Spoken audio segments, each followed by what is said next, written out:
Identitas saudara itu penting. Siapa di dalammu, siapa bersamamu, itu identitasmu.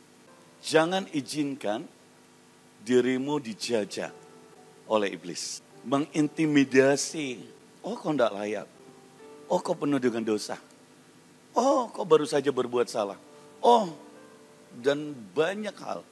Karena intimidasi iblis membuat engkau kehilangan identitas saudara. Saatnya anak muda bukan hanya di gereja dia hebat, tapi di marketplace. Setelah Anda mengetahui identitasmu, ada terang, ada kemuliaan Tuhan. Engkau tidak lagi tertunduk malu, engkau tidak lagi takut, engkau tidak lagi menangis, tapi engkau mengangkat wajahmu karena engkau tahu who you are. Siapa dia dan siapa saudara di dalam dia. Sekalipun aku berjalan dalam lembah kekelaman, aku tidak takut bahaya. Apa yang iblis ingin taruh, apa yang orang seringkali takutkan adalah ketakutan itu sendiri. Ketidakpastian itu menakutkan bagi anak-anak muda. Tidak ada masa depan, tidak ada pengharapan, gagal di dalam sekolah, gagal di dalam studi, putus cinta juga. Dia takut karena dia tidak mengenal identitasnya. Dia kehilangan identitasnya. Kalau roh Bapa, roh Allah bekerja di dalam Kristus, roh yang sama bekerja di dalammu. Berhenti untuk melihat dirimu buruk dan tidak layak. Karena itu tidak akan memperbaiki dirimu. Bagaimana cara memperbaiki diri saudara? Saudara kenal identitasmu. Saudara kenal bahwa dia ada di dalamku dan aku di dalam dia. Dan itu yang memampukan saudara untuk melakukan perkara-perkara surgawi, termasuk dosa lari daripadamu. Kalau kau sungguh-sungguh kenal siapa Tuhanmu, potensi kerajaan Allah itu keluar. Saya berdoa anak-anak muda ini menjadi anak-anak muda yang berdiri memenangkan setiap kantor-kantor. Anda menjadi orang-orang yang berhikmat luar biasa. Anda akan dapatkan posisi direktur-direktur. Anda akan menjadi pengusaha-pengusaha. Karena apa? Engkau kenal identitasmu. Kami bersyukur karena Engkau hadir di tengah kami.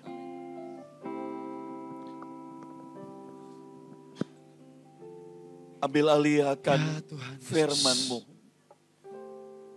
Roh Kudus wahyukan diri Kristus. Sehingga kami dapat melihat Kristus dalam setiap firman-Mu. Karena firman-Mu memerdekakan kami. Karena kami hidup dengan iman. Dan kami keluar sebagai pemenang-pemenang di bumi ini. Terima kasih Tuhan. Berkati setiap anak-anak-Mu yang sudah melayani. Worship leader, singers, pemain musik, penari, sound system, dan semua yang mengambil bagian. Engkau bawa mereka Tuhan semakin Kau pakai. Semakin urapi Tuhan. Sehingga mereka akan menjalani Ambon, Maluku ini, Maluku Utara. Sampai ke gunung-gunung, ke pulau-pulau. Membawa puji-pujian bagi Tuhan. Membawa lawatan bagi Tuhan. Ya, sehingga jiwa-jiwa anak-anak muda dimenangkan untuk kemuliaan nama-Mu. Terima kasih Tuhan, terima kasih. Segala kemuliaan hanya bagi-Mu. Dalam nama Tuhan Yesus. Amin. Silakan duduk Bapak Ibu Saudara sekalian. Saudara, saya bersyukur untuk hari ini. Dan untuk pertama kalinya, wow. Saya ada di tengah-tengah anak-anak muda yang luar biasa buat Tuhan. Boleh beri kemuliaan buat Tuhan ya. Saya sedang melihat Daud-Daud akhir zaman. Anak-anak muda yang dibangkitkan intim dengan Tuhan. Mengenal siapa Tuhannya. Dan dipakai oleh Tuhan. Dan saya bersyukur sahabat kami, saudara, kakak saya seperti kakak. Ada Bapak Pendeta Ed Mungkin sebagian orang sudah kenal kota Ambon. Beliau sudah menginjil puluhan tahun ya di Indonesia dan utamanya pasti Pulau Maluku. Terima kasih buat Pak Ed. Saya jarang keluar kota saudara, kebanyakan di Makassar atau pelayanan. Begitu beliau tahu saya akan mau pergi ke mana? Papua dan kemudian ke Tobelo, dia berkata, tidak bisa tidak, harus singgah di Ambon. Dan saya bersyukur atas undangannya. Saya bersyukur juga buat gembala saudara yang tidak hadir. Kirimkan salam saya dan wakil gembala Bapak Pendeta Ateng Karmesa. Saya bersyukur dan terlebih semua jemaat Betani Paso. Shalom. Tuhan Yesus memberkati kita. Amin. Boleh saya turun sedikit? Saya biasanya pakai sepatu pantofel. Tapi hari ini saya nggak tahu kenapa saya pakai sepatu anak muda. Ternyata ini ibadah anak muda. Ya. Dan maafkan saya sedikit pakai gaya anak muda. Karena ada anak muda saya gulung sedikit tangan saya. Karena kalau terlalu rapi, anak muda itu merasa saya nanti terlalu tua. Padahal saya masih muda. Anak saya saja yang sudah besar, umur 26 tahun. Dia youth pastor di gereja kami, anak satu-satunya, Ivan Gumulia. Nama saya Joseph Hendrik Gumulia. Dan kami pelayanan, Gembala Sidang, Ketua Sinode ada di Makassar. Dan saya punya istri, namanya Weni. Dan latar belakang kami dari pengusaha sampai sekarang masih. Kemudian Tuhan panggil menjadi hamba Tuhan. Saya menginjil 15 tahun dan kemudian menjadi gembala sejak tahun 2010. Mungkin itu sekian perkenalan saya. Dan saya ingin bawa sebuah pesan. Bahwa identitas saudara itu penting. Saya melihat satu pidato dari Presiden Jokowi. Dan dia berkata, satu pergumulan saya karena identitas bangsa ini belum ditemukan. Kalau orang Indonesia ketemu sama orang bule, rasanya minder. Rasanya mereka lebih hebat. Rasanya mereka lebih pintar, lebih maju. Mereka, orang Indonesia sulit untuk mengangkat wajahnya. Kenapa? Karena penjajahan itu sudah lama di Indonesia. Tapi saatnya Indonesia bangkit. Karena saudara harus tahu, lebih-lebih anak-anak Kristen. Karena siapa di dalammu, siapa bersamamu, itu identitasmu. Apa yang kau miliki. Kalau Indonesia dijajah oleh Belanda, Jepang. Tahukah saudara bahwa iblis sampai sekarang masih hendak ingin menjajah orang? Jangan izinkan dirimu dijajah oleh iblis. Mengintimidasi. Oh kau tidak layak. Oh kau penuh dengan dosa. Oh kau baru saja berbuat salah. Oh dan banyak hal. Karena intimidasi iblis membuat engkau kehilangan identitas saudara. Tapi saudara mengenal identitasmu. Membuat engkau bisa terbebas dari intimidasi dan pekerjaan iblis. Begitu powerful. Kalau saudara nangkap firman Tuhan hari ini. Saudara anak muda, engkau akan bisa melihat masa depanmu heran dan ajaib. Engkau akan bisa mengangkat wajah dan engkau berkata, aku punya Kristus, Aku punya masa depan.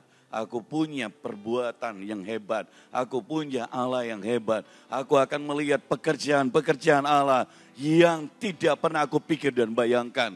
Itu yang Tuhan akan kerjakan dalam hidupku. Saatnya anak muda bukan hanya di gereja dia hebat. Tapi di marketplace.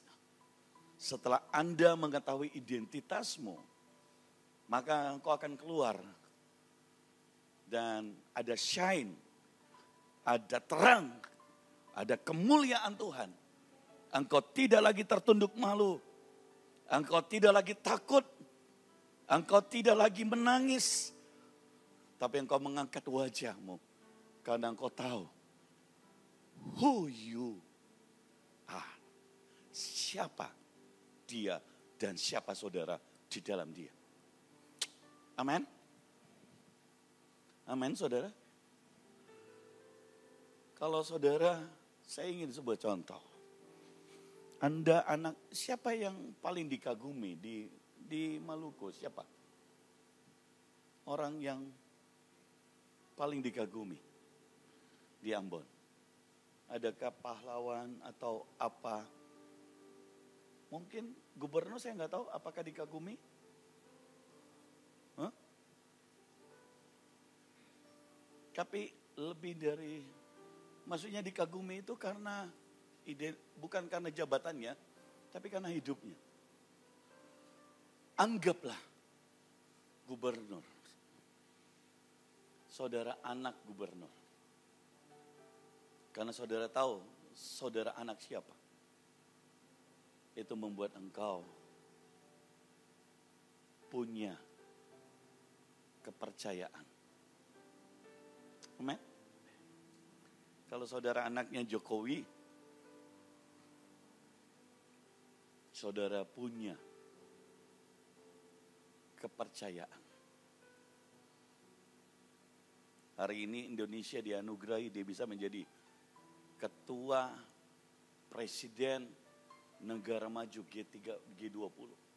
Sebentar lagi tahun berikutnya presiden ASEAN. Dulu Indonesia harus tunduk, Indonesia malu.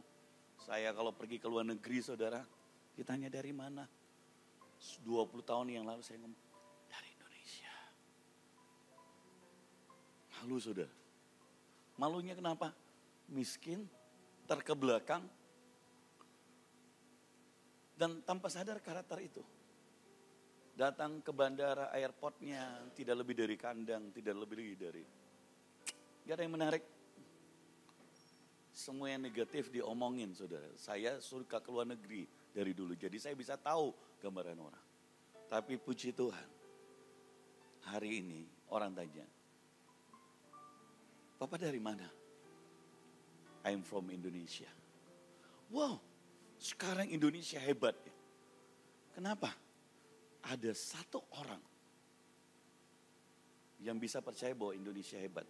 Itu presiden. Saya mau tanya, saudara dan saya adalah warga kerajaan Allah.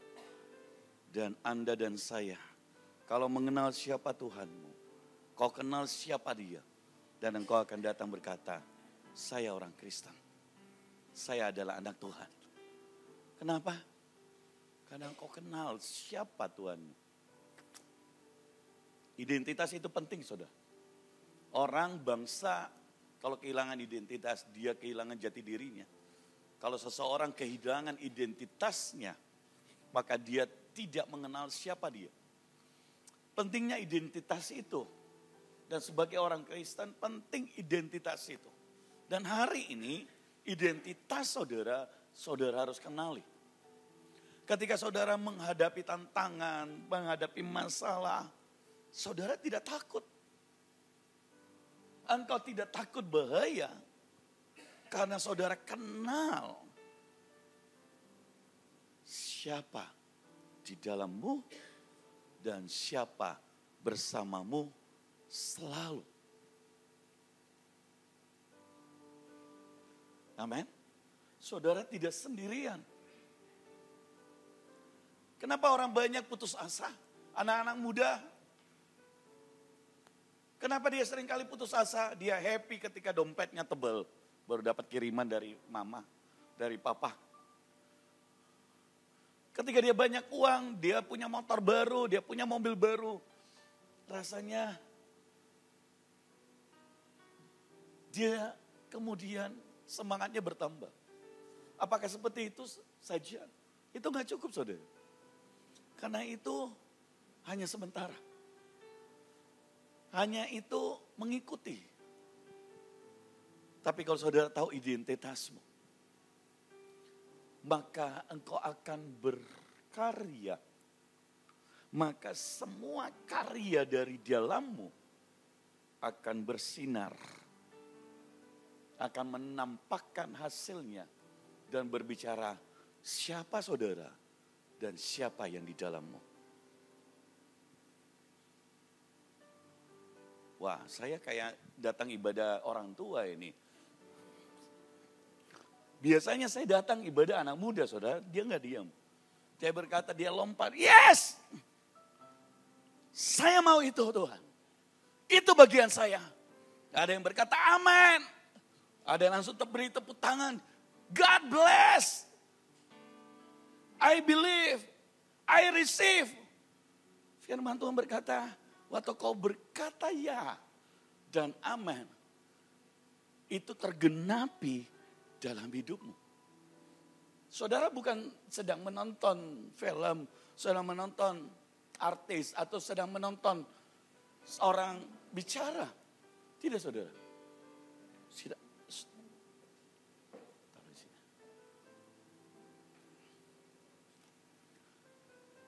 Saudara sedang mendengar Injil, kuasa Allah yang menyelamatkan. Injil adalah berita yang paling populer sepanjang zaman. Karena itu bersangkutan dengan kuasa kerajaan surga yang diimpartasi dalam hidup setiap kita kalau engkau menangkapnya. Mazmur 23 ayat 4, saya akan masuk dalam firman. Mazmur pasal 23 ayat yang keempat.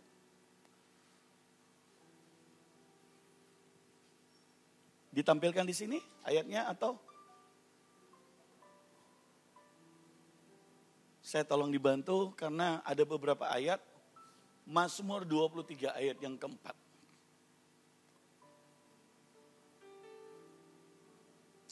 Boleh satu orang baca sambil menunggu, saudara. Dengan suara yang paling bagus. Ya.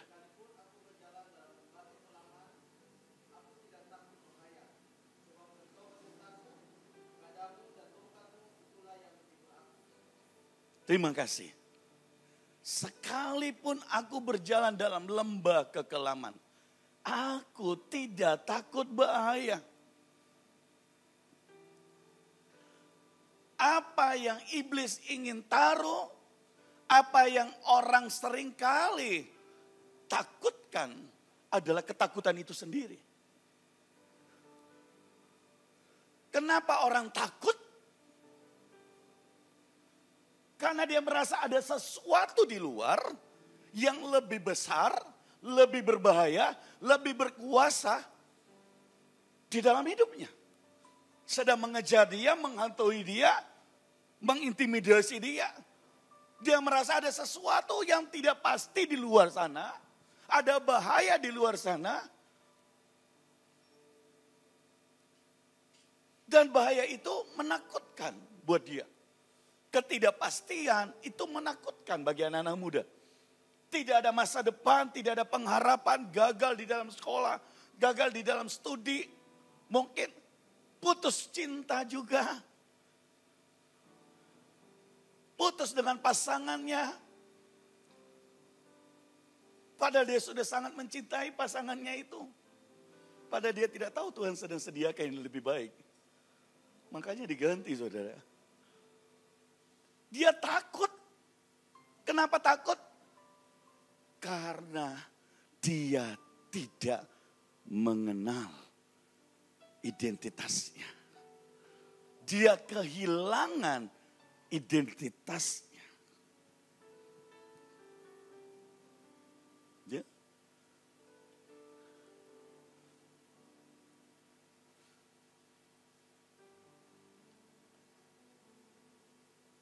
Aku tidak takut bahaya. Daud yang menulis ini.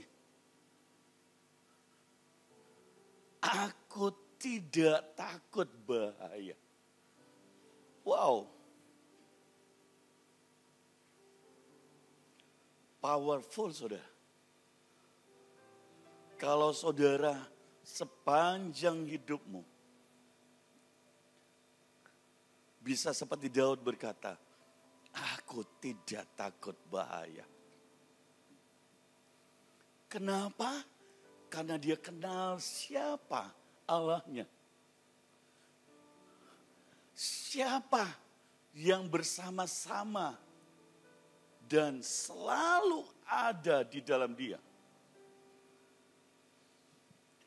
Orang takut kalau dia merasa dia sendiri. Orang takut kalau dia merasa dia gak mampu. Orang takut karena dia merasa apa? Dia punya banyak kekurangan. Dia gak punya kemampuan. Saya gak ada uang. Saya bodoh. Orang tua aku miskin. Saya sakit.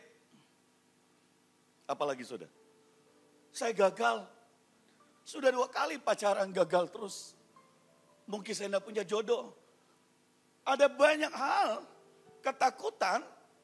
Dan ketakutan itu sebenarnya diberikan oleh iblis. Karena iblis tahu. Kalau saudara kenal identitasmu. Maka engkau akan powerful. Powerful. Dan saya mau bilang seperti ini. Temukan identitas saudara. Bukan lewat dari apa kata orang. Tapi engkau dan semua saudara dan saya mengenal Allahmu. Roh Allah yang ada di dalammu. Kristus yang ada di dalam saudara. Amin. Hari ini Roh Kudus yang bersama dengan kita. Wow. Lihat saudara. Karya tidak akan bisa keluar dari hidupmu. Kemampuan yang ada di dalammu itu tetap tersembunyi. Ketika engkau tidak bisa melihat kemampuan itu. Tapi kemampuan itu akan keluar. Waktu engkau mengeluarkannya dengan iman. Makanya firman Tuhan berkata, dengan apakah kita mengalahkan dunia ini? Dengan apa? Dengan iman kita. Hei, engkau diberi yang dunia tidak miliki. Iman sesuatu yang sangat-sangat powerful. Mata uang sorga itu adalah iman. Karena engkau bisa dapatkan semua yang kau miliki. Dengan iman. Bahkan Tuhan berkata, jadi sesuai dengan imanmu. Ya. Lukas pasal yang ke-8. Satu kali Yesus pergi ke rumah Yairus di tengah jalan. Dia bertemu dengan perempuan sakit pendarahan. Dan firman Tuhan berkata, asalku jamah saja ujung jubahnya, perempuan itu mengalir kuasa. Tetapi saya bukan bicara tentang perempuan ini. Saya ingin bicara tentang Yairus, saudara. Sepertinya terlambat Tuhan menolong Yairus. Lukas pasal 8 ayat 49. Sepertinya terlambat. Karena tiba-tiba perempuan ini mendapatkan berkat lewat kesembuhan sakit pendarahannya. Dan tiba-tiba orang memberitahu Yesus Yairus sudah mati, anak Yairus sudah mati. Saudara, apa yang terjadi? Apakah Tuhan terlambat? Tidak. Yesus mengenal siapa Bapaknya. Kenapa Yesus selalu berkata, aku melihat Bapa bekerja dan kemudian aku bekerja. That's the secret. Rahasia adalah bukan pada kekuatan Yesus sekalipun dia anak Allah. Sekalipun dia punya kuasa. Tapi rahasia Kristus adalah dia melihat Bapa bekerja. Dan roh Bapa yang ada di dalam dia yang menyatakan kuasanya. Kalau roh Bapa, roh Allah bekerja di dalam Kristus. Saya mau berkata, roh yang sama bekerja di dalammu.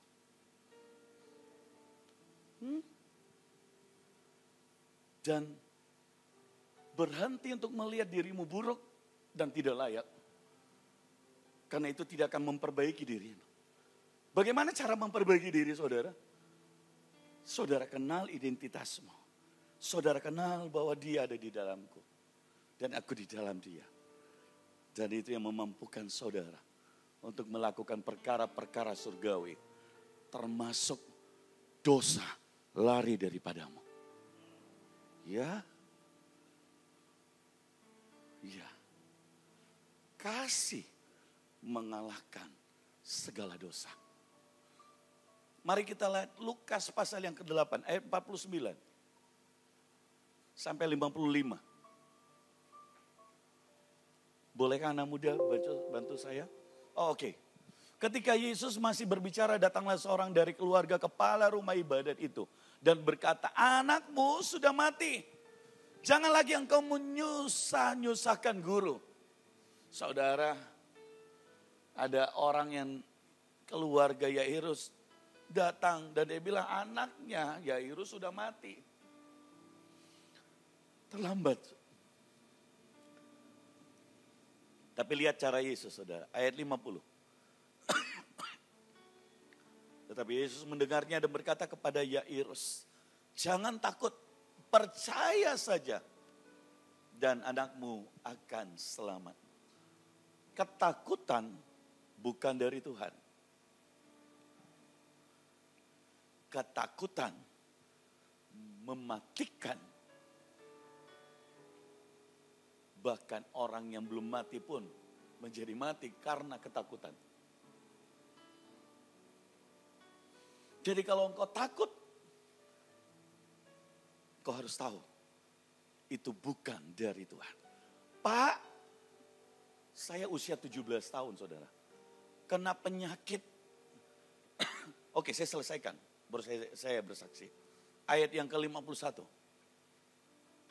Setibanya di rumah Yairus, Yesus tidak memperbolehkan seorang pun ikut masuk dengan dia. Kecuali Petrus, Yohanes dan Yakobus dan ayah anak itu serta ibunya. Why? Kenapa? Kenapa Tuhan tidak mengizinkan, Yesus tidak mengizinkan yang lain? Ada tiga orang murid yang paling dekat dengan Yesus. Petrus, Yohanes, Yakobus. Saudara lihat, waktu Yesus naik ke atas gunung, dia membawa 3 murid ini. Adalah murid-murid yang dekat karena mereka intim dengan Tuhan. Saya mau bilang gini, anak-anak muda. Kalau kau ingin dipakai dengan Tuhan, tidak cukup hanya menjadi orang Kristen. Tapi engkau harus menjadi orang yang dekat dengan Dia. Tidak cukup engkau hanya menjadi pemuji, penyembah. Tapi engkau orang yang bukan hanya mengenal, tapi dekat. Orang yang dekat dan mengenal beda. Kenal dari jauh. Tapi orang yang dekat, beda.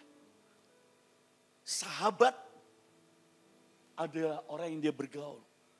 Dan Tuhan membuka hatinya untuk mau menjadi sahabat. Dan siapa sahabat kita? Sebentar saya akan beritahu sahabatku.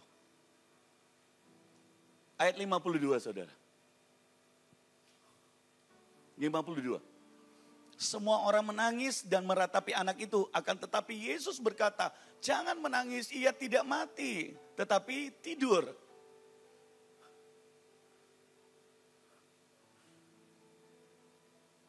Kalau Yesus bawa semua orang,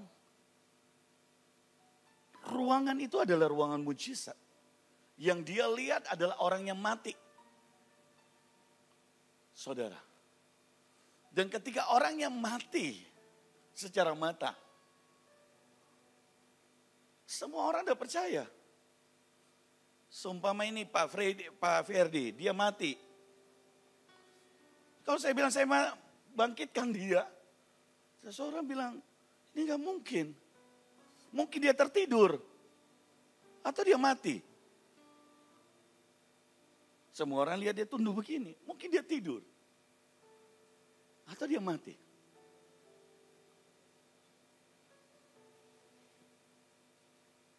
Anda bisa ngerti?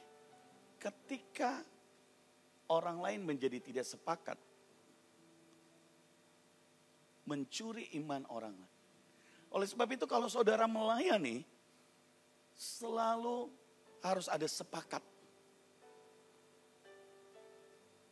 Jangan kemudian kenapa Bapak Gembalanya pilih, Wakil Gembalanya pilih beberapa orang. Karena untuk hal-hal tertentu, itu hanyalah untuk orang-orang yang punya iman.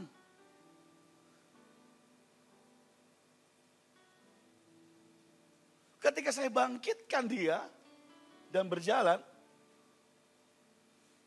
orang bisa bilang lain. Apakah dia betul mati? Ataukah dia hanya tidur? Betul orang lain berkata bahwa dia mati. Tapi Yesus berkata dia hanya tidur. Makanya dibangunkan.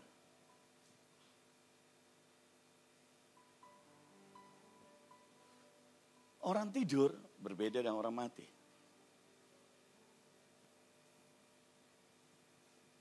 Kalau orang tidur,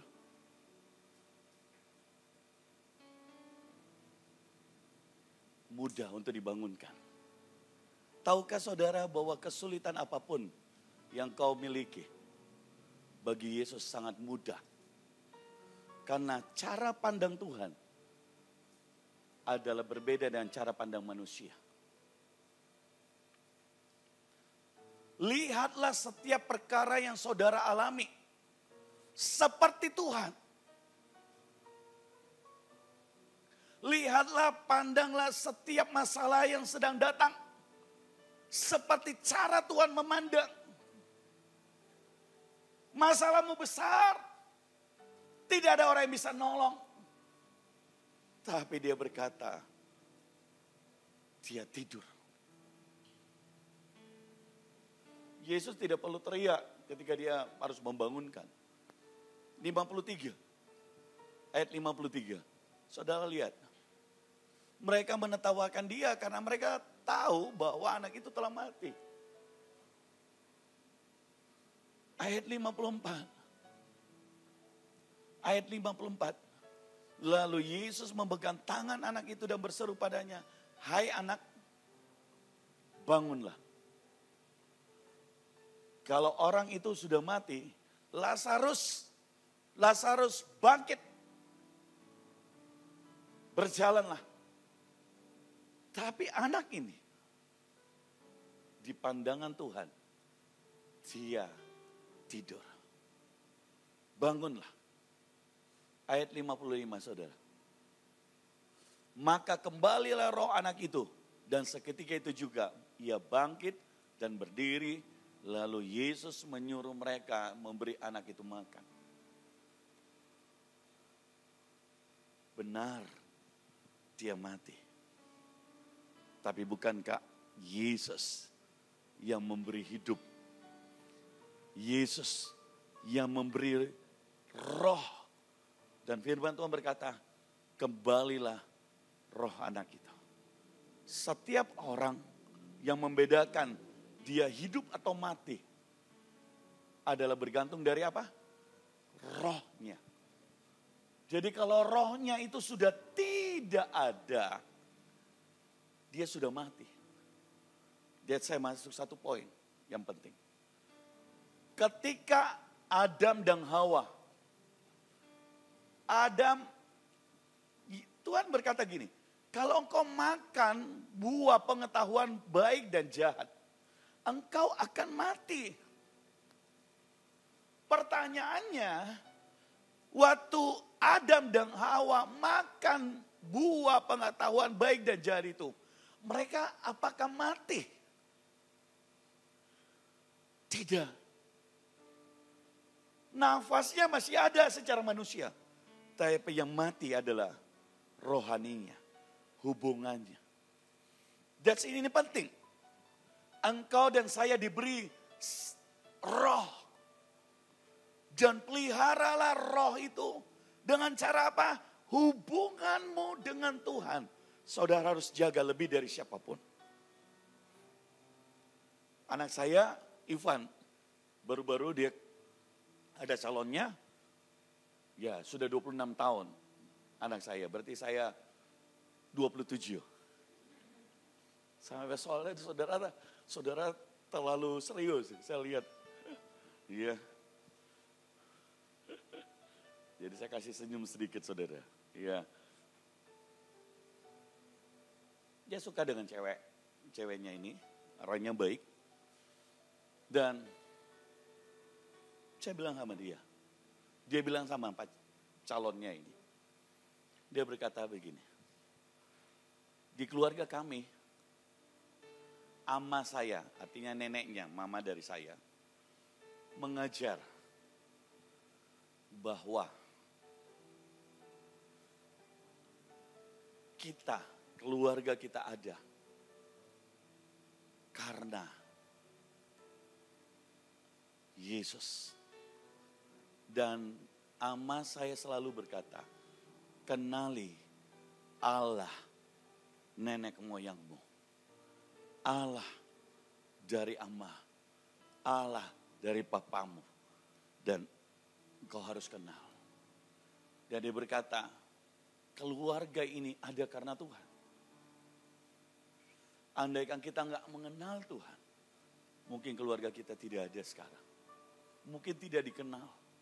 Dan dia bilang sama istri, calonnya, kalau kau mau ingin mengenalku, aku mau perkenalkan satu pribadi. Kenali Allah nenek moyangku, Allah ayahku, Allah amaku. Jangan pernah membuat pilihan untuk saya lebih mencintai siapa. Dan dia berkata, saya pasti lebih mencintai Tuhan daripada engkau. Pacarnya kaget saudara dan dia. Tapi hari-hari ini, pacarnya kemudian jatuh cinta dengan Tuhan. Di bawah cinta mula-mula. Dan dia begitu mencintai Tuhan. Kalau boleh ada tiap hari ibadah, karena dia dari Katolik. Saudara, dan saya bersyukur buat itu. Saya hanya bilang satu, saya pengen anak mantu, keturunanku, cucu-cucuku, semua adalah orang yang sungguh-sungguh kepada Tuhan. Not enough, tidak cukup jadi Kristen. Tidak cukup hanya beragama. Yang saya punya maksud adalah engkau mengenal siapa Tuhanmu. Engkau dekat. Engkau bergaul karib dengan dia. Saya umur 17 tahun, keluarga kami kenal Tuhan. Satu kali saya sakit. Semua badan saya lumpuh, tidak bisa bergerak. Hitam. Bahkan tangan pun tidak bisa, leher pun juga. Kadang-kadang orang lumpuh leher masih bisa goyang begini. Saya nggak bisa saudara. Jadi hanya begini saja. Kalau sudah begini ya begini. Nggak bisa sendiri. Seluruh badan hitam, kurus. Dokter Singapura semua uang sudah habis. Hari itu papa saya bilang begini.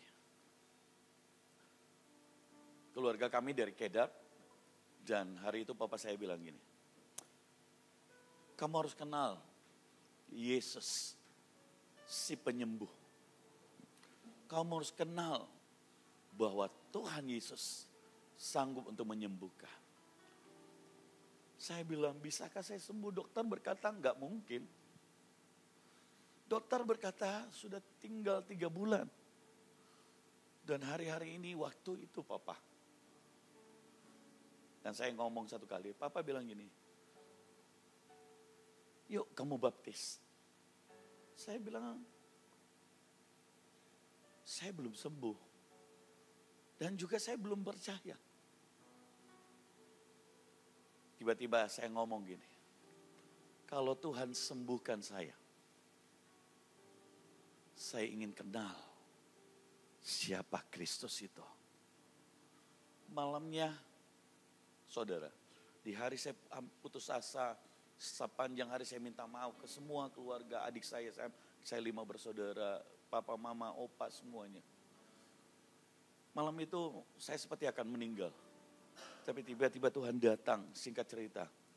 Dan saya kenal di roh saya tahu itu Kristus. Dan dia taruh tangannya, berlubang paku. Saya tidak lihat mukanya, tapi saya tahu bahwa itu Yesus. Karena kemuliaannya terlalu kuat. Aku mengasihi kau. Saya bilang saya berdosa Tuhan. Saya pertama kali di dalam hidup saya, umur 17 tahun. Saya merasa manusia paling berdosa di bumi ini. Kalau saudara di hadapan Tuhan, kau akan tahu bahwa engkau tidak layak. Tapi kasih-Nya lebih besar daripada dosamu. Dan kasih-Nya sanggup untuk menyembuhkan saudara. Hari itu 3 kali saya taruh tangan. Tiba-tiba saya bangun. Buka mata, silau. Saya tutup lagi. Sebentar lagi saya buka silau. Tiba-tiba saya tertidur. Besok pagi saya bangun, saya kasih sikat sisir begini. Saya lihat mata saya sipit, sudah sipit saudara, sipit. Badan saya hitam. Lebih daripada orang Afrika. Hitam, kurus, rambut sudah panjang, jenggot sudah ada, kumis juga. Waduh, sudah panjang. Tiba-tiba mama saya bawa bubur. Hendrik anakku, bangun. Dia lepas bubur saudara. Saya baru sadar, ternyata saya sudah bisa berdiri. Dan keluarga kumpul. Saya bilang yang pertama saya minta, saya mau dibaptis. Yang pertama saya minta, saya mau kenal siapa Kristus. Saudara, hari itu harusnya saya umur 17 tahun, saya sudah jadi hamba Tuhan. Tapi saya takut dan tidak ada orang yang membimbing saya. Saya merasa saya tidak layak. 20 tahun kemudian, umur 37 tahun. Baru saya iakan panggilan untuk menjadi gembala. Saudara, saya mau berkata, ya saya adalah hamba Tuhan. Saya mau bilang seperti ini. Waktu keluarga kami kenal siapa Kristus, hidup kami berubah. Hidup kami berubah. Saya punya kehidupan yang lama juga. Anak muda, saya baru menikah hari itu. Jadi dulu pertama saya cinta mula-mula dengan Tuhan. Setelah saya menikah, diberkati. Makin sibuk. Dari tidak tahu minum bir, mulai tahu minum bir 1 gelas. Tadinya dulu pelayanan, bilang sama papa saya sibuk. Papa saya hari itu sudah menjadi gembala. Tapi anaknya nakal minta ampun. Orang Makassar tahu siapa anak pendeta paling nakal, saya. Orang bilang gak mungkin dia bertobat itu.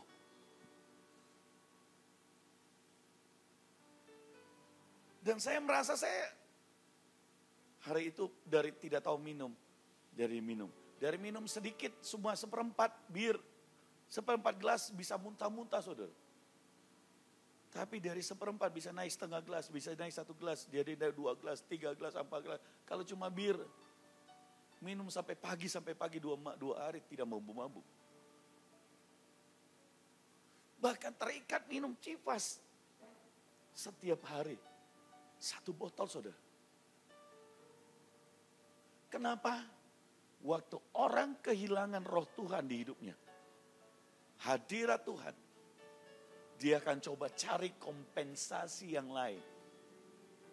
Tapi saya mau berkata, saudara, engkau tidak bisa mendapatkan itu di luar. Lewat seks, lewat narkoba, lewat apalagi segala macam. Tidak bisa memuaskanmu. Minuman keras tidak bisa.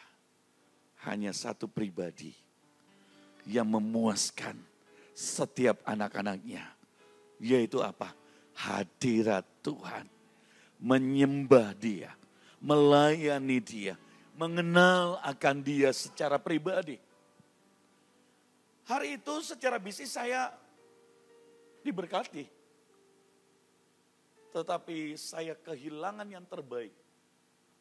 Dan buat saya itu bukan berkat. Kalau berkat membawa saya dekat Tuhan. Itu berkat Tuhan. Gak mungkin Tuhan kasih berkat dan bawa kita jauh dari Tuhan. Itu bukan berkat. Itu dari si iblis. Kenapa saya bisa tahu? Sampai dengan akhirnya saya kehilangan semuanya. Bahkan minus 3 miliar. Saya jatuh dalam apa? Oh, narkoba. Dan itu parah, saudara. Parah, benar. Parah banget. Bisa pakai ekstasi banyak. Bukan 1-2 biji. 15 biji setiap hari. Pernah 20 biji. Minimal 10. Dan banyak sabu-sabu dan yang lain. Ngeri pokoknya. Kenapa? Saya sembunyi dari papa saya. Saya coba cari kompensasi yang lain. Hampir setiap bulan ke luar negeri. Pekerjaan rame, uang ada. Tapi hilang di sini, saudara. Kenapa? Waktu hilang hadirat Tuhan, orang kehilangan identitasnya. Dan dia mencoba untuk mengganti identitas itu dengan yang lain. Kerja keras, cari uang. Tidak salah. Tapi kalau itu yang utama, salah, saudara. Caranya iblis itu pelan-pelan. Dulu saya melayani, saya worship leader. Dulu. Saya atur mimbar, saya persiapan selalu waktu ibadah. Saya bisa lap kursi, saya bisa ini. Saya punya komsel, saya bisa ibadah pemuda. Dulu ibadah umum 30 orang. Tapi ibadah pemuda, Pak Ed, itu ajaib. 100 orang. Tapi kemudian satu waktu saya kecewa, saya izinkan kekecewaan itu masuk. Yang salah bukan orang, yang salah bukan bapak saya, yang salah saya. Dan pelan-pelan saya mulai undur. Kasih ke orang. Sampai ibadah pemuda itu ditutup. Saudara. Terus mulai dari tidak tahu minum, mulai pergi ke kafe, mulai minum sedikit, akhirnya makin banyak. Waktu hadirat Tuhan datang, engkau tahu. Tapi saya mau bilang satu hal, waktu dia pergi, waktu Roh Allah pergi, engkau tidak tahu kapan dia pergi. Saya ulangi sekali lagi, waktu Roh Kudus memenuhimu, engkau tahu. Waktu Roh Kudus memenuhi murid-murid di loteng atas. Wow. Loteng atas itu goncang. Orang-orang berbahasa roh. Saudara, mereka ada kuasa Tuhan. Berkhotbah 3.000 orang. Murid yang dulunya gagal. Kemudian murid yang berani memberitakan Injil dipakai Tuhan. Tapi saudara harus jaga hal itu. Jangan izinkan iblis menipumu, mengganti hadirat Tuhan, persekutuan saudara dengan yang lain. Karena dia akan sodorkan itu. Oh Tuhan, saya butuh kerja Tuhan. Wah, tiba-tiba saudara, dulu saudara rajin main musik, saudara dikasih saudara. Saya baru-baru tawarkan kepada Bayu, ini anak saya, anak rohani. Kami ada kerja sekarang tambang nikel. Saya bilang, Bayu, mau nggak Bapak bikin PT? Satu lagi, kan sudah beberapa. Saya mau pakai atas namamu. Dia bilang, Bapak boleh saya doa dulu. Saya bilang, oke, boleh. Berapa lama Bapak tunggu? Seminggu, Pak. Oke, seminggu, boleh. Kamu direktur utama, nanti ada yang direktur. Kita mau buat trading, kita mau buat perusahaan ini. Bapak akan ajari kamu. Dia pemain musik, dia pelayan Tuhan, sudah. Tiba-tiba 1 minggu kemudian saya tanya, yuk bagaimana, saya telepon.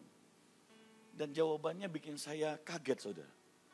Dia bilang, Bapak, saya belum siap. Kenapa? Ini kesempatan langka. Dia berkata, saya ukur hatiku. Dan dia bilang, saya belum kuat. Ketika mungkin saya diberkati, bisa saja saya kemudian jatuh cinta dengan perbuatannya.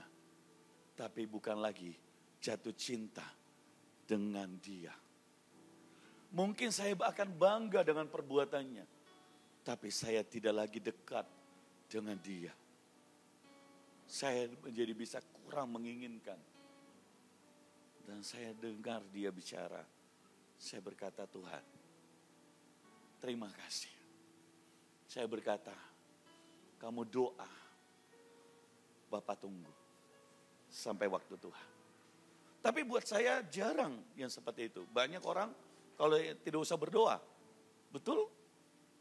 Betul? Tidak usah berdoa. Pekerjaan, pasangan, atau apapun juga yang dari Tuhan, membawa engkau dekat Tuhan. Jadi kalau ada teman gereja, apalagi orang di luar, mau pacaran, tapi dia macam-macam saudara. Belum apa-apa sudah pegang-pegangan, belum apa-apa sudah colek-colek. Perempuan ngomong begini, tolong menyingkir. Kenapa? Karena bukan dia yang dikirim Tuhan, itu hantu. Sekalipun cantik, kadang-kadang hantu itu cantik saudara. Banyak laki-laki mulai senyum mana nyong-nyong. Jangan lihat cantiknya, lihat yang di dalamnya saudara. Kau harus lihat yang di dalamnya, itu yang paling penting. Kau harus lihat yang cantik di dalamnya, karakternya. Itu yang penting saudara. Apakah dia cinta Tuhan, takut akan Tuhan. Apakah dia sungguh-sungguh mengutamakan Tuhan dalam hidupnya. Itu yang paling penting. Nah,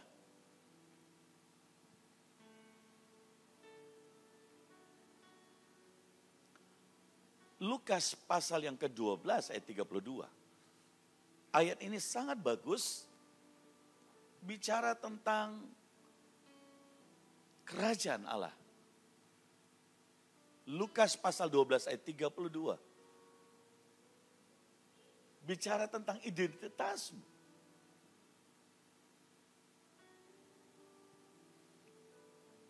Mari. Lukas pasal yang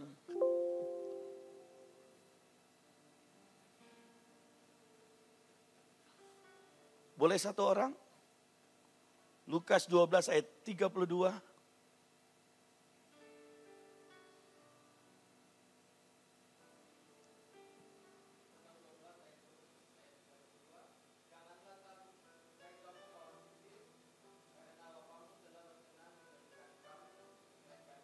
Wah, siapa kawan kecil? Tuhan memberikan kau kerajaan itu.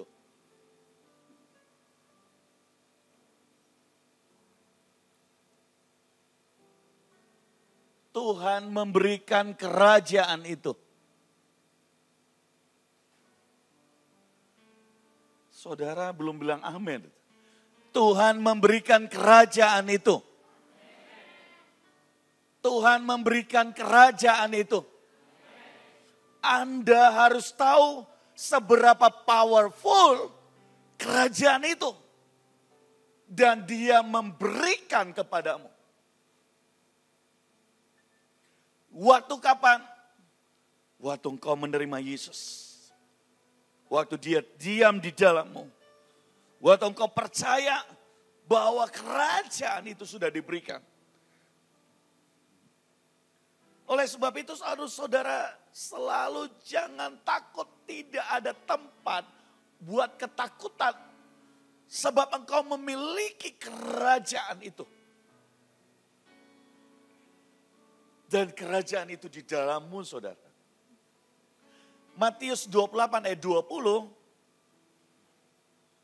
Saudara lihat. Tolong. Ada cewek coba. Yang lain, yang cewek dulu. Boleh ada satu orang cewek. Yang baju hitam, ya. Terima kasih.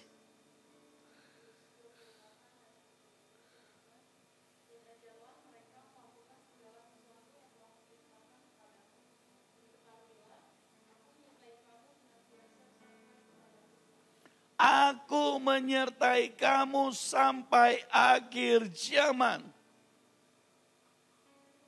Dia berikan kerajaan itu. Saudara adalah memiliki kerajaan itu. Karena saudara adalah warga kerajaan itu.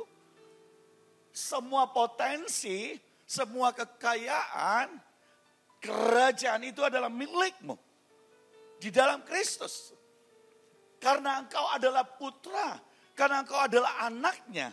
Saudara bisa bayangkan kalau saudara berdiri di identitas bahwa engkau memiliki kerajaan, dan kakak engkau akan berlaku, engkau akan bekerja, engkau akan hidup sebagai orang yang memiliki kerajaan itu.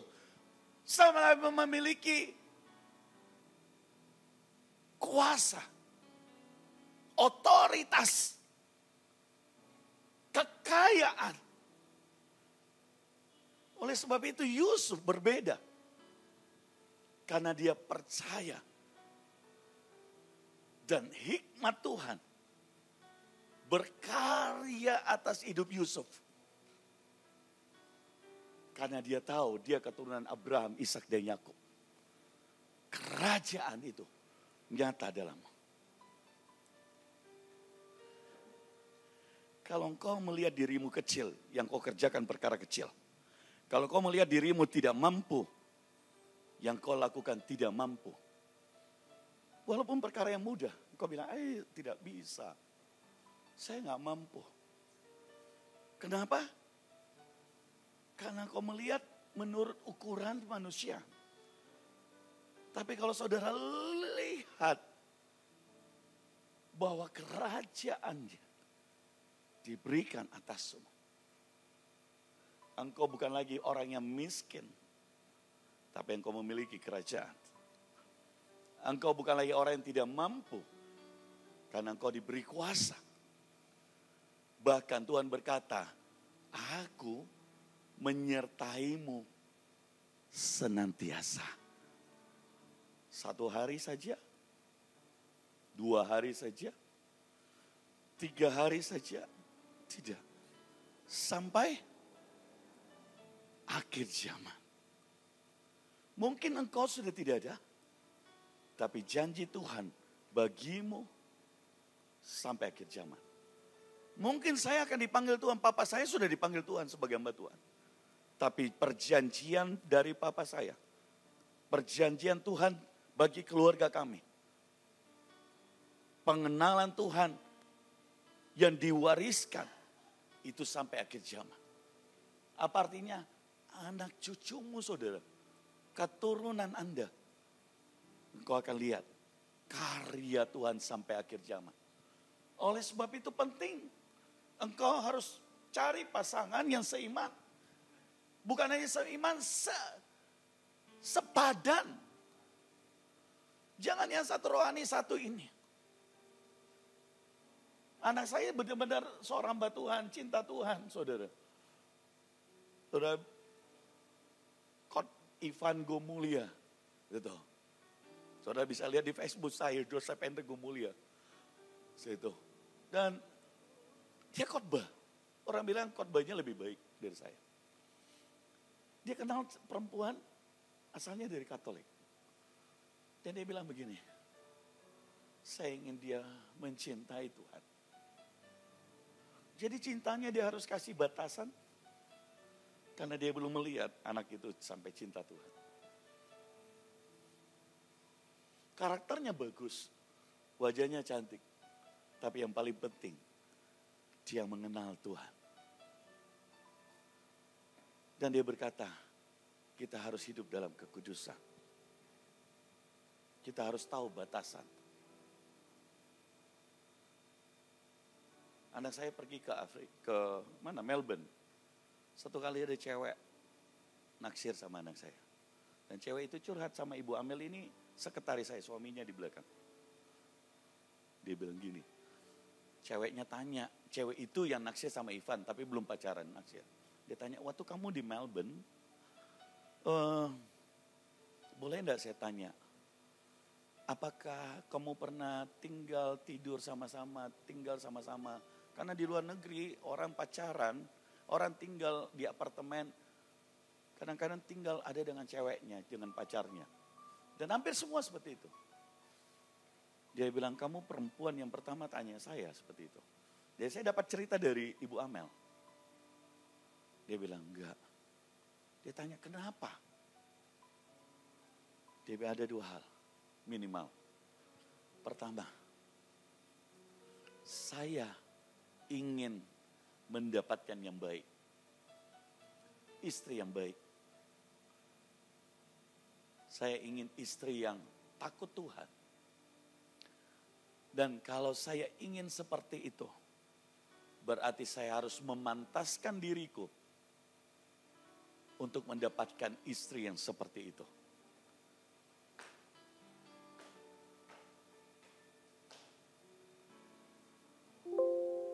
Saya kaget, saudara. Hari itu dia belum benar-benar cinta Tuhan. Tapi value dalam keluarga kami tanamkan itu. Hal yang kedua, dia bilang gini, papaku itu hamba Tuhan. Pendeta. Walaupun saya belum terlalu cinta Tuhan, tapi minimal saya tidak membuat papaku malu, orang tuaku, kakekku, nenekku malu. Karena kami keluarga hamba Tuhan. Saudara, anakku itu dari kelas 6 SD, kelas 1 SMP. Sudah mandiri sampai selesai kuliah. Tidak kasih uang belanja, tidak kasih uang jajan, bayar sekolahnya sendiri. Saya mendidik seperti itu, saudara. Dia nggak bilang, wah karena saya sudah sendiri, kalau begitu mau saya saja. Tidak, saudara. Dan hari ini dia terima buahnya. Dia dapatkan yang terbaik. Usaha, pekerjaan. Dan hari ini terlebih saya bersyukur ada ratusan ribuan anak-anak muda di bawah didikan dia. Karena dia lihat figur, saudara. Saya mau berkata buat anak-anak muda, jadilah berbeda. Ya, jadilah berbeda. Di tengah-tengah dunia yang rusak. Jadilah berbeda. Jaga kekudusanmu. Pak, saya dulu sudah jatuh, Pak. Oke, yang sudah terjadi kau tidak bisa balik kembali. Yang kau bisa lakukan hari ini, engkau harus tahu identitasmu. Bahwa dia bersamaku dan dia di dalamku.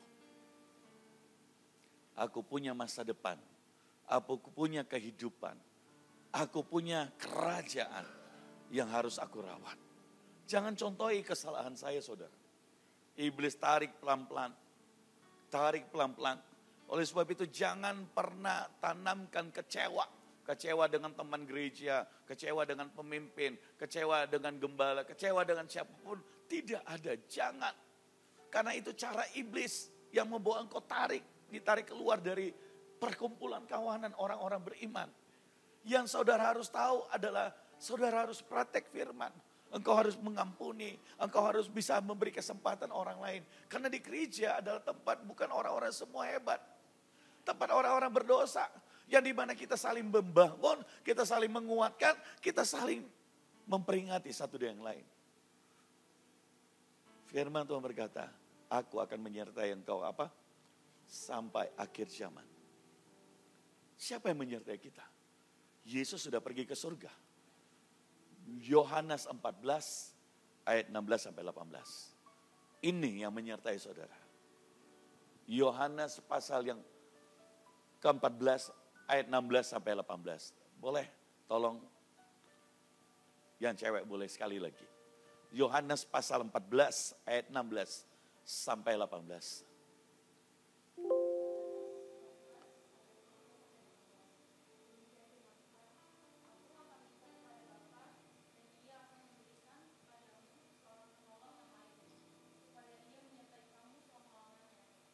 Amin. Dia menyertai kita, janjinya apa? Selama-lamanya. Aku akan minta, Yesus berkata, lebih baik aku pergi kepada Bapa. Supaya Roh Kudus dikirim di tengah-tengah kamu. Supaya dia menyertai kamu. Dia ada di dalammu. Dia bersamamu. Dia berkarya di dalammu. Dia mempercayaimu. Dia memberi engkau kuasa. Dia memberi engkau hikmat. Dia memberi engkau berkatnya. Dia beri engkau kerajaannya. Dia beri engkau semua fasilitas surga. Dan alat untuk menjangkau itu adalah imanmu di dalam firman.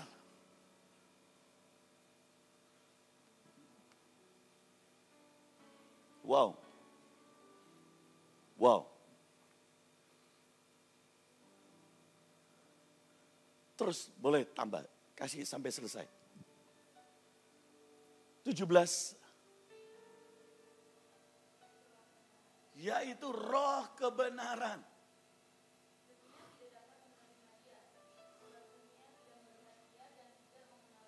Apa artinya? Tuhan mau bilang gini, jangan tanya dunia tentang dia.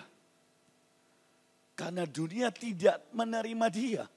Jadi kalau saudara mengerti identitas bahwa dia yang menyertai, orang akan kaget.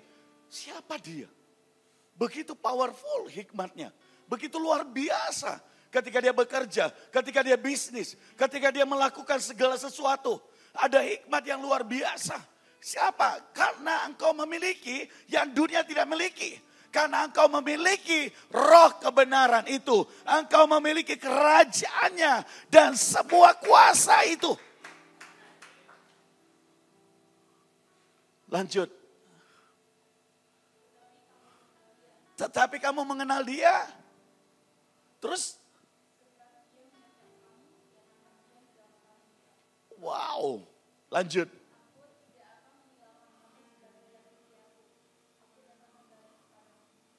Terima kasih. Dia tinggal di dalammu. Dia bersamamu. Dan dia menyertaimu. Itu identitas saudara. Kalau Anda sebagian berkata, saya belum kenal. Ambil waktu untuk berdoa. Satu kali keluarga kami mengalami masalah. Keuangan. Anak saya baru pulang dari Melbourne. Dan saya bilang gini, dia paling khawatir. Dan saya bilang, kayaknya Tuhan mau kau kenal dia. Dia bilang tuh, saya kan sudah Kristen. Saya bilang kau harus kenal Roh Kudus. Apa yang terjadi saudara? Karena begitu besar kesesakan yang dialami. Dia berlutut. Dia ambil doa puasa. Tuhan, aku ingin kenal Engkau. Dengan kepolosannya sebagai anak muda. Dia pakai lututnya. Ruangan kami kira-kira panjang 24-25 meter. Baru naik ke atas tangga. Kamarnya lantai 3. Rukoh, saudara.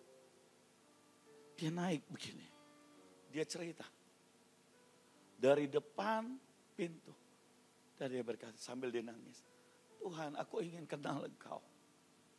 Saya nggak tahu caranya gimana. Dia naik. Tuhan, aku ingin kenal Engkau. Orang gak bisa nolong. Kata papaku, Engkau nyata, Engkau hidup. Kata amaku, kenali Allah ayahmu, nenek moyangmu. Tuhan, aku ingin kenal Engkau. Engkau adalah harta keluarga kami. Saudara, dia berlutut terus. Dia naik ke tangga dengan lututnya. Dari lantai 1.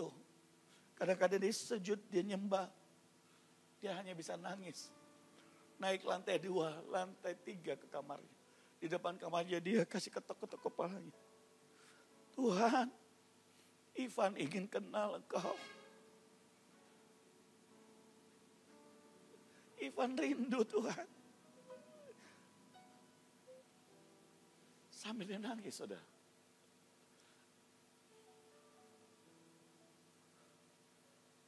Dia buka pintu kamarnya. Dan kemudian dia berdoa. Dia nyembah. Dia nggak tahu. Tiba-tiba dia lihat. Seperti terang. Seseorang hadir di kamarnya. Dan dia nangis seperti anak kecil. Dia hanya bisa nangis. Dan seperti ada yang memeluk dia. Dia rasa kasih yang dia tidak pernah alami. Semua ketakutannya diangkat.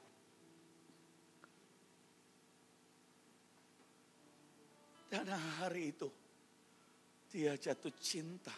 Dia nyembah Tuhan. Tuhan berkata, aku akan menolongmu.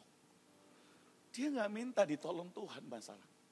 Tetapi saudara tahu, 1 minggu kemudian mujizat Tuhan terjadi. Yang tidak mungkin menjadi mungkin. Dia kenal Tuhan.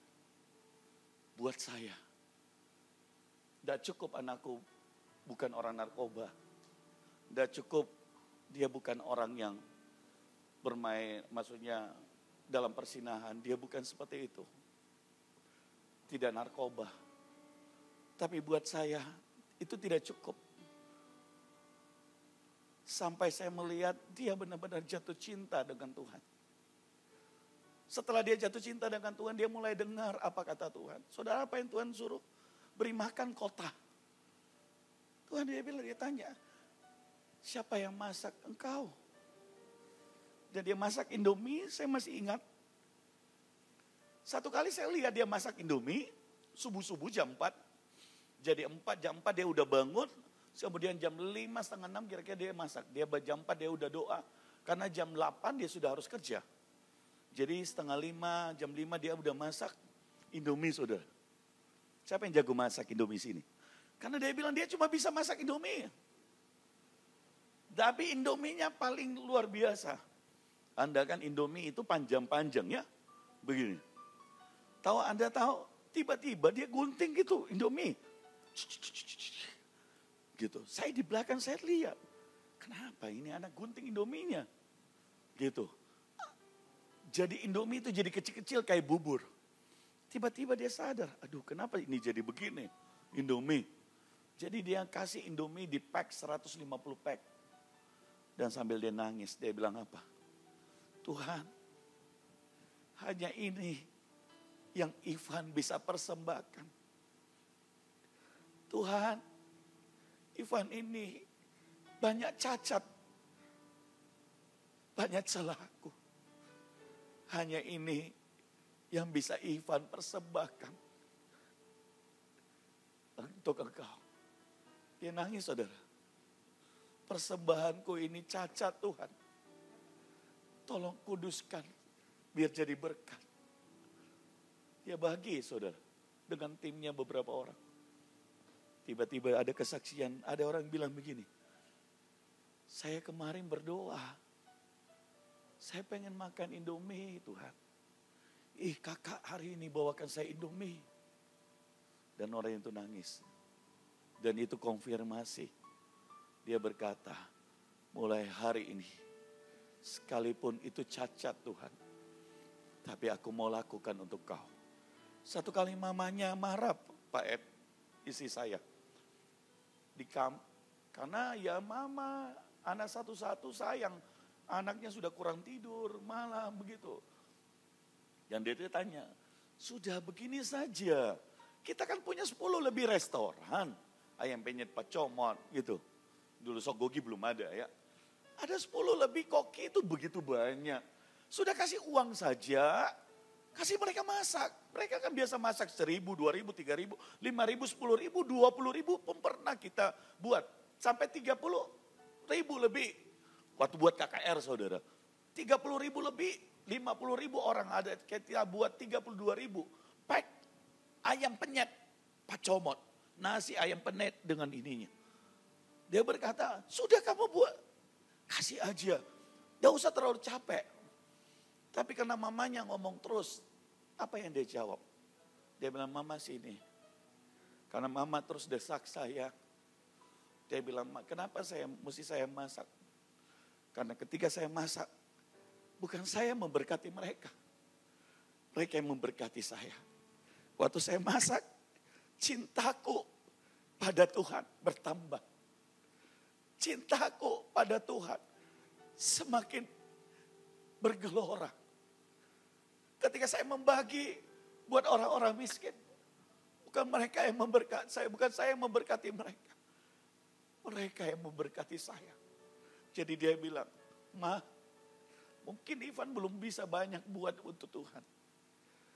Tapi mungkin sekalipun ini tidak enak, sekalipun ini mungkin penuh dengan cacat, tidak sebaik orang lain, izinkan Ivan lakukan. Saya langsung bilang sama istriku, yuk kita doa. Saya enggak tahan. Saya blessing anakku. Saya berkata, Tuhan, sekalipun ini sederhana, kau berkati. Minimal dia belajar jalan dengan Tuhan. Hari itu belum banyak anak-anak muda. Dia ditinggalkan oleh ketua yudnya.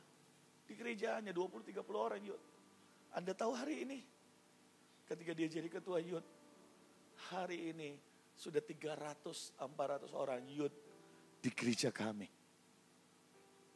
Kok gak ada yang tepuk tangan? Anda mau tahu?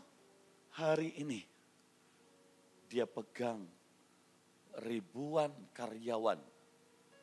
Hari ini Tuhan berikan rumah makan Sogogi. Saya gak kasih duit. Dia sendiri. Saya mau bilang, waktu engkau berjalan dengan Tuhan, waktu kau kenal siapa engkau, firman Tuhan berkata apa? Carilah dahulu kerajaan Allah dan semua kebenarannya, maka semuanya ditambahkan. Bukan yang ditambahkan yang saudara kejar, yang saudara cari. Tuhan yang utama. Hari ini, kemarin dia khotbah di Dom. Kalau mungkin nanti anak-anak muda banyak ada, bawa dia Pak Ed ke kota Sorong. Anda buat KKR sama-sama. Dia paling powerful kalau bicara soal anak muda. Dan saya melihat di gereja banyak anak-anak muda yang militan radikal. Banyak anak muda dari seorang pengangguran kemudian jadi bisnisman. Dari orang yang putus asa, tidak ada orang tuanya, dia ambil jadi anaknya. Dia jadi kakak saudaranya. Kadang-kadang saya tegas mendidik dia. Dia nangis ke saya, Papa, sudah Papa, jangan terlalu keras dengan mereka, kasihan. Bayu, waktu jalan kemana ya Bayu, kamu mimisan? Di Sorong ya?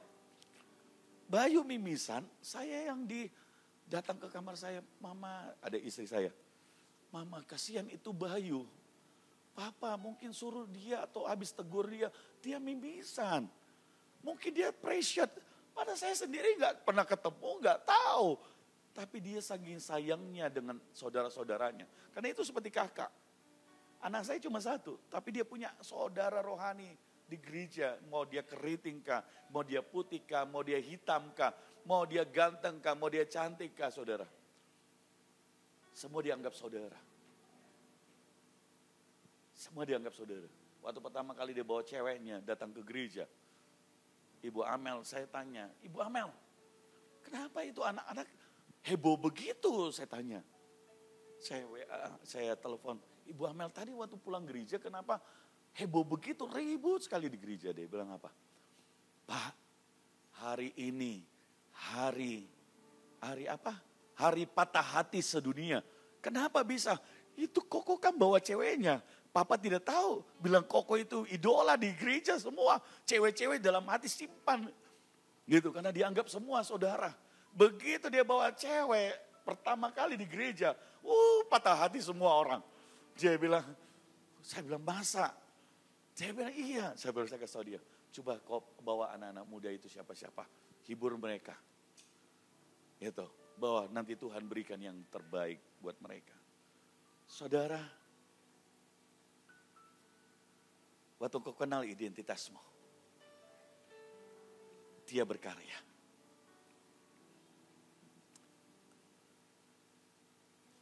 Saya, anak saya, kami dari keluarga miskin. Tapi hari ini, saya melihat pekerjaan Tuhan yang luar biasa. Dan yang Tuhan lakukan, bukan level yang biasa. Apa saja yang dilakukan, itu levelnya berkatnya raja-raja. Kalau kami buka rumah makan itu menjadi rumah makan paling laris ayam di Makassar. Ayam penyet. Orang bilang rajanya ayam penyet, pasti Pak Comot. Saya bukan untuk semua kemuliaan buat Tuhan, tapi saya ingin mengencourage anak-anak muda. Tuhan izinkan supaya Anda kenal siapa Tuhan. Bahkan bukan hanya raja ayam penyet. Yang baru-baru, raja ayam. Termasuk ayam goreng. Termasuk ayam KFC. Grab, Gojek. Keluarkan bahwa omset yang terbesar. Itu ayam penyet Pak Comot. Dibanding semua jualan ayam di kota Makassar. Setiap outlet itu. Saya mau bilang, kalau kau kenal siapa Tuhan di dalammu. Dia. Ivan buka restoran, apalagi Sogogi. All you can eat Korea. Saudara tahu? Ini sudah 2 tahun lebih. Tapi setiap hari Sabtu, Minggu, Hari Raya. Orang antri dari buka sampai tutup. Antri. Dari buka sampai tutup. Di Makassar, di mana-mana sudah 5. Mau buka 1 Manado, sudah 6. Yang datang makan ratusan orang. Waktu kau andalkan Tuhan sungguh-sungguh. Hikmatnya tidak terbatas. Hei, kalau kau sungguh-sungguh kenal siapa Tuhanmu, potensi kerajaan Allah itu keluar. Seperti Yusuf. Saya berdoa anak-anak muda ini menjadi anak-anak muda yang berdiri memenangkan setiap kantor-kantor. Anda menjadi orang-orang yang berhikmat luar biasa. Anda akan dapatkan posisi direktur-direktur. Anda akan menjadi pengusaha-pengusaha. Kenapa engkau kenal identitasmu? Baru-baru 2 atau 3 tahun lalu. Kami IPO. Saya agak anu sebenarnya saudara. Kalau saya bersaksi. Tapi karena ini ada anak muda. Izinkan saya Tuhan. Untuk kemuliaan-Mu. Dan buat anak-anak muda ini bangkit. Satu pekerjaan, fintech. Di Makassar itu rasanya tidak banyak yang tahu. Di Indonesia belum ada finansial fintech yang IPO masuk bursa. Anda mau tahu? Perusahaan kami, saya, Ivan, dan adikku, adalah perusahaan yang pertama kali melantai di Bursa Efek Indonesia. Bukankah itu berkat raja atas anak-anaknya? Saya berdoa waktu Anda tepuk tangan, Anda mendapat bagian yang sama.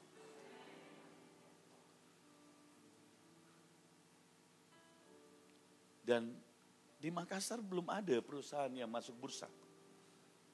Orang bilang gak mungkin orang Makassar masuk bursa. Apalagi fintech. Siapa yang mau investor, siapa yang mau beli? Tapi saya kenal siapa Allahku. Saya kenal siapa raja di atas segala raja. Saya kenal siapa yang punya kerajaan. Saya kenal dia yang mengangkat hidup kami. Saya kenal dia hikmatnya tidak terbatas di dalam firman-Nya. Berkatnya tidak terbatas, saudara. Dan banyak lagi. Awal tahun Tuhan suruh saya pergi kerja tambang. Dan waktu saya kerja tambang, orang bilang, Pak Hendrik, semua tambang yang bagus, tambang nikel yang bagus sudah diambil orang. Saya bilang, iya kah? Itu menurutmu. Tapi menurutku, Bapakku menyimpankan yang terbaik buat anaknya. Dan Anda mau tahu, hari ini orang berkata sulit untuk dapatkan. Tapi untuk kemurahan Tuhan, hari ini sudah 5 tambang nikel. Dan akan bertambah lagi dan bertambah. Orang bilang yang terbaik yang diberikan. Saya punya apa? Waktu saya memulai, saya minta sama Ivan dan istriku. Ivan, Papa mulai ini, Tuhan suruh buat ini. Ivan bilang, Pak saya mau buka sogogi. Sudah 1 miliar saja. Ya, aduh jangan nih Papa. Gitu. Katanya orang kerja nikel. Tapi kalau Papa dapat dari Tuhan ya sudah. Saya ikut imannya Papa. Tapi saya tidak bisa uang.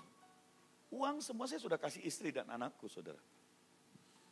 Kemudian saya tanya, Tuhan kau yang suruh. Dan Tuhan bilang apa? Engkau punya kerajaanku. Hei, orang bilang modal untuk menjadi pengusaha, untuk buka bisnis baru apalagi yang mahal, harus buta uang.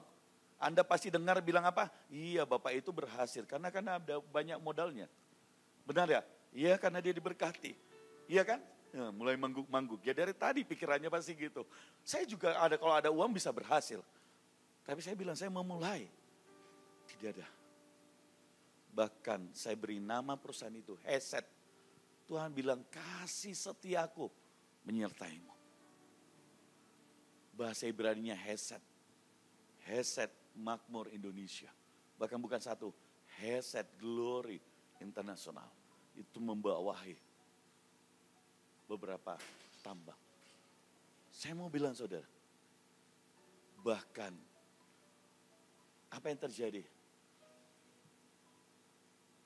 Orang-orang selalu gini Pak Ed. Kalau orang kerja tambang itu ada kadarnya. Jadi kenapa orang bisa bangkrut? Karena kadarnya dia reject itu tidak dibayar. Tapi hikmat Tuhan. Saya ini hanya orang biasa. Saya enggak pandai. Orang bilang Pak Hendrik pandai. Enggak. Kalau bukan Tuhan yang kasih hikmat, saya enggak pintar. Saya enggak tahu. Tapi saya mau bilang, saya pergi ke pabrik, saya ngomong sama orang Cina, saya ngomong sama orang. Dan saya bilang gini, saya supply yang ini. Dan engkau tidak bisa tolak semuanya. Saya buatkan caranya begini. Saudara, jadinya apa? Semua barang kami diambil. Bahkan hari ini, saya buat trading, perusahaan trading. Izinnya waktu saya ada di sini, saya sedang melayani Pak. Tapi izin datang untuk perusahaan kami yang baru. Untuk trading, saya buka trading. Dan Bapak tahu, untuk kemurahan Tuhan. semua yang reject orang punya sedang kita beli, kumpulkan. Sampah jadi uang di tangan orang yang diurapi Tuhan.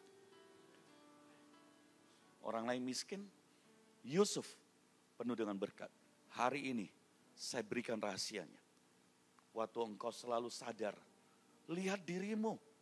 Jangan lagi lihat dirimu gagal, lihat diriku miskin, lihat diriku gak punya apa-apa. Saya lihat diriku bodoh, saya tidak seperti orang lain. Saya bukan orang kulit putih. Saya mau bilang, di tempat kami ada banyak orang Kupang, ada banyak orang Toraja. Dan satu kali Tuhan bicara, "Hai saudara-saudaraku, anak-anak orang Kupang, engkau jadi pengusaha-pengusaha. Hari ini lebih dari 10 orang Kupang, lebih dari 10 perusahaan bangkit di gereja kami." Dan saya mau bilang hari ini, anak-anak muda, engkau menjadi orang-orang yang akan sangat diberkati. Engkau akan menduduki BUMN sebagai direktur, manajer, CEO. Engkau akan jadi pengusaha. Dan engkau akan mengaplikasikan kekayaan sorga di hidupmu agar supaya nama Tuhan dipermuliakan. Dan engkau bisa membawa jiwa-jiwa datang pada Tuhan. Dari please stop untuk bicara buruk tentang dirimu. Please stop untuk melihat dirimu seperti orang lain melihat. Karena orang lain tidak kenal siapa di dalammu. Firman Tuhan berkata, bahwa mereka tidak kenal siapa Roh Allah di dalammu. Roh kebenaran itu, kuasa itu. Mereka tidak kenal, tapi kau kenal. Mereka tidak punya, tapi kau punya. Dan saatnya apa yang kau punya, itu keluar dari hidupmu. Dan bekerja lewat hikmatnya, lewat kuasanya. Roh Kudus bukan hanya bekerja, orang yang sakit disembuhkan. Saya ingin tolong putar film.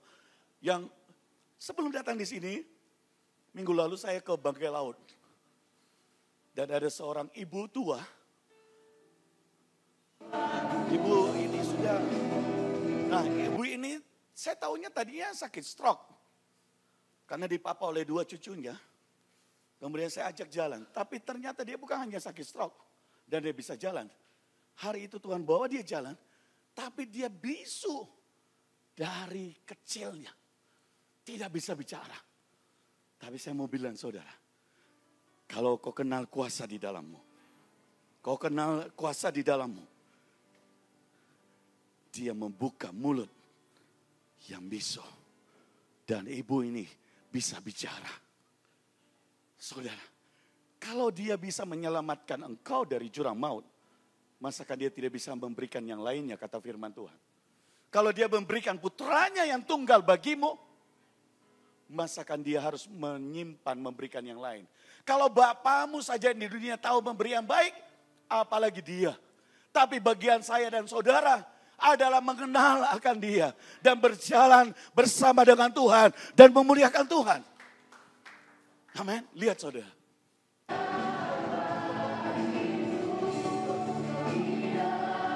Dia mulai bicara. Dia mulai bicara.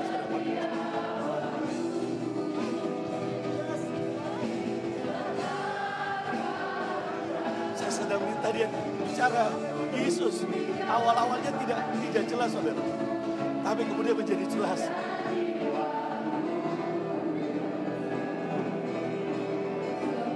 Tadi yang dia punya tongkat waktu jalan. Saudara lihat, dia jalan sendiri. Wow. Ini orang strong saudara. Ya saudara lihat. Orang strong. Bisa jalan.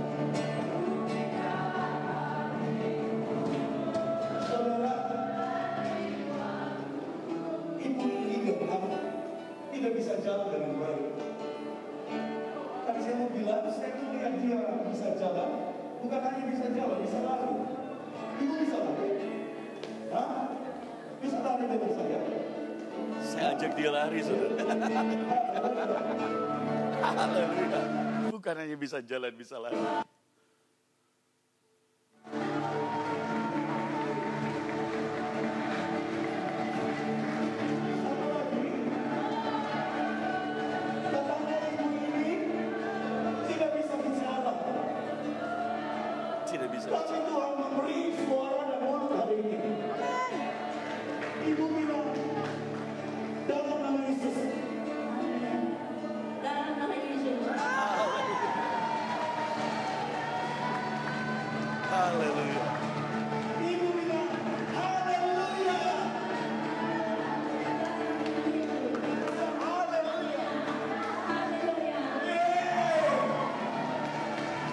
Haleluya.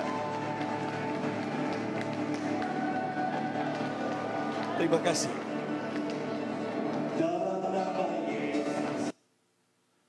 Saudara, Anda pun bisa dipakai Tuhan, anak-anak muda. Pulau-pulau sedang menantimu.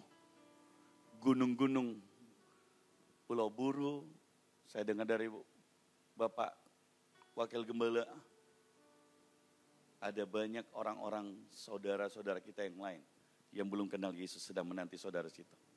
Di gunung-gunung, Pulau Seram, pulau banyak, pulau mana lagi Pak Ed, ada banyak di Maluku, bahkan Indonesia.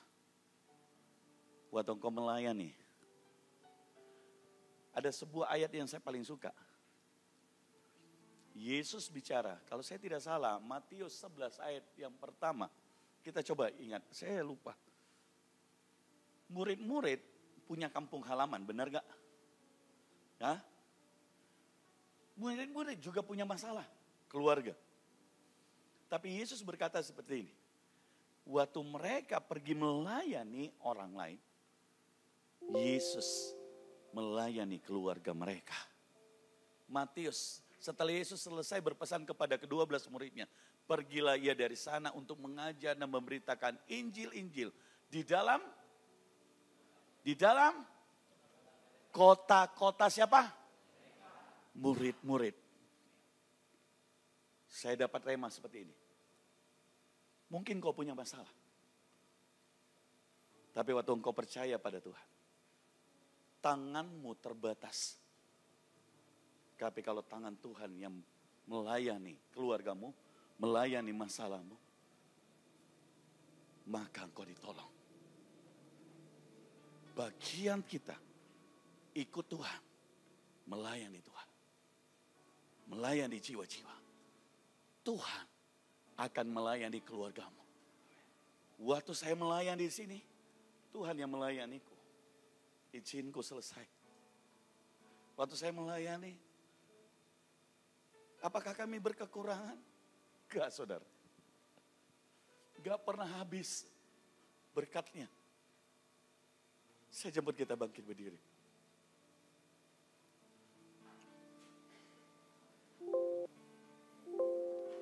Kira pakai ya syaka. Saya minta tolong WL Singers bantu saya. WL Singers tolong bantu saya.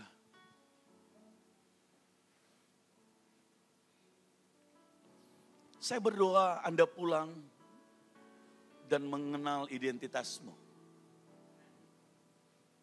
Saya berdoa Anda pulang dan mulai hari ini engkau berbeda. Engkau menatap masa depanmu.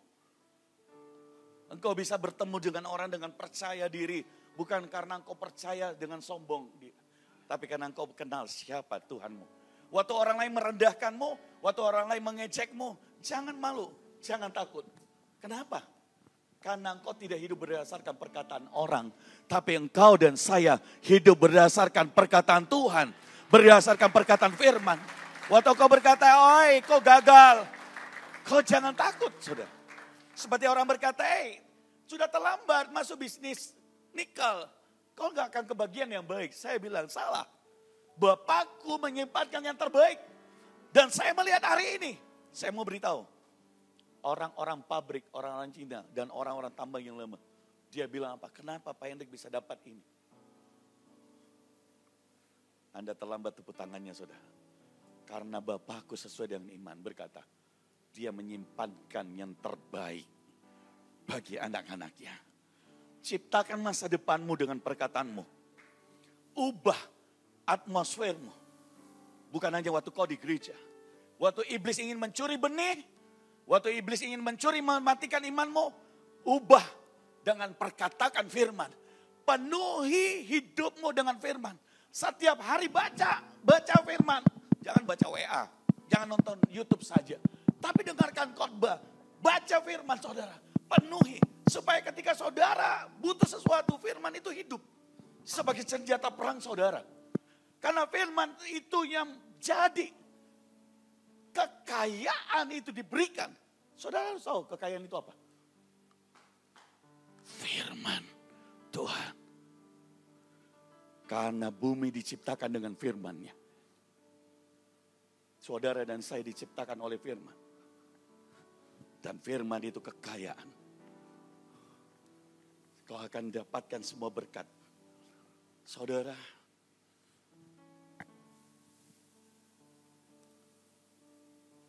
penuhiku. Saya rindu. Saudara, mungkin ada banyak anak muda. Kau datang dengan putus asa. Kau datang sedang dalam masalah. Tapi atau kau dengarkan firman. Kau mau bangkit begitu. Dan saudara, kalau engkau ingin didoakan dan engkau mau sungguh-sungguh dengan Tuhan, bolehkah engkau maju ke depan? Dan saya akan mendoakan saudara. Penuhiku, penuhiku dengan